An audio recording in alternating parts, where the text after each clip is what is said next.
Brianna Campbell, your host. Guys, this episode is going to be about quantum computing and the future of tech. Okay, so in December of 2018, a proposal for a really important bill was placed on President Donald Trump's desk. One that would invest $1 billion into improving tech in the United States. Now, based on an article in the Washington Post, the National Quantum Initiative Act was introduced by Chairman Lamar Smith, who's a Republican from Texas, and it was co-sponsored by Eddie Johnson, who's a Democrat from Texas. And I just want to make note of the bipartisanship that went into forming this bill, okay?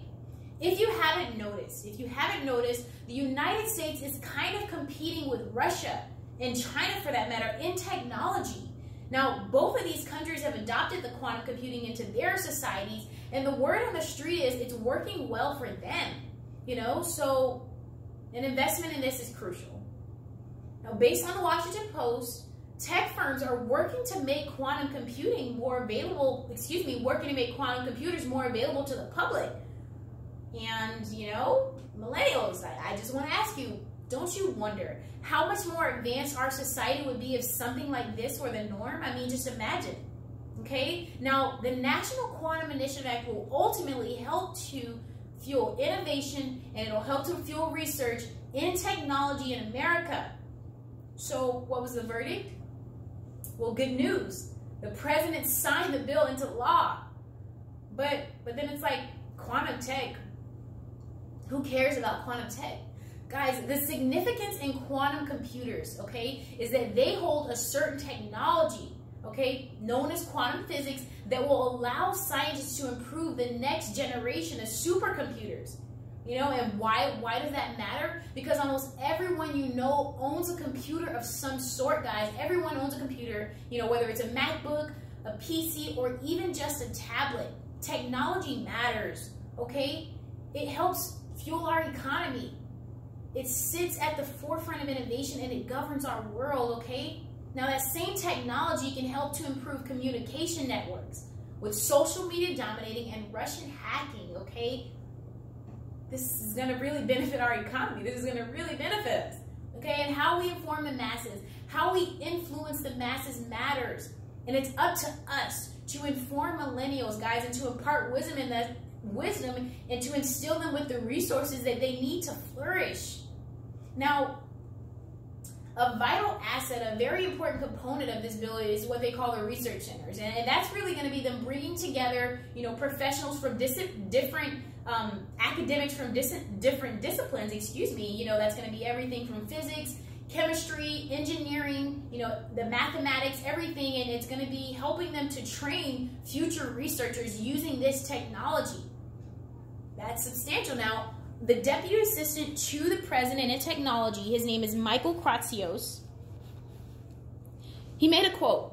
He said that by signing the National Quantum Initiative Act, President Trump has enshrined into law this nation's commitment to expanding our leadership in quantum information science. This next great technological revolution has far-reaching implications for job creation, economic growth, and national security.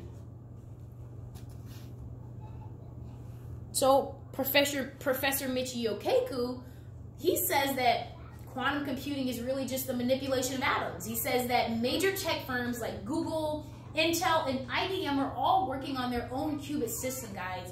So are quantum computers just better computers?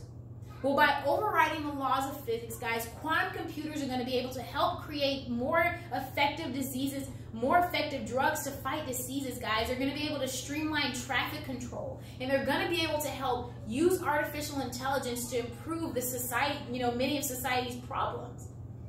So the thing about these computers, though, is that they can work with fewer operations than a standard computer, and that's something that surprised me because I didn't realize that. It actually takes fewer operations, and now that doesn't mean that they're faster. It just means that they're better at solving complex problems, guys, and we have to, you know, we just have to give them that credit, you know. They won in that department. They are really good at solving complex problems, you know, and this idea was explored a bit because some scientists at the University of Southern California in November, what they did was they invented a method to enhance the performance of these computers. And after they ran some tests and they experimented it, they found out that the thing that was hindering the development was unnecessary noise. And that was shocking. They found out that anything from, I think it was temperature, any sound or vibration, that was what was hindering it. They said that apparently this disrupts the way these computers function, and it hinders how long it can function, how long it can operate at an effective rate. Okay, so another USC professor of engineering, physics, and, electrical engineering, his name is Daniel Ladar. And he said a quantum computer with too much noise is useless. But if you can knock down the problems associated with noise, then you start to approach the point where quantum computers become more useful than classical computers.